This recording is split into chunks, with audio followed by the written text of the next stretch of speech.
যেই স্পিরিটে, যেই বিশ্বাসে জুলাইয়ের গণঅভ্যুত্থানে আমরা সকলে মিলে দাঁড়িয়েছিলাম, সেই স্পিরিট আমরা এখনো ধারণ করি।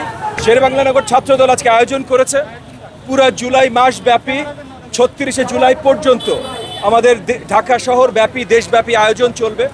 তো ঢাকা ১৩ আসনের অধীনে আমাদের শেরেবাংলানগর থানার যে অংশটুকু আছে, ছাত্রদল আজকে তারা এই র্যালির আয়োজন করেছে জুলাইয়ের স্মৃতিতে। তারা সকলেই যে আমার পাশে আছে থানা ছাত্র দলের আহ্বায়ক, সে নিজে গুরুতরভাবে আহত হয়েছে, তার অনেক সহকর্মীরা আহত হয়েছে।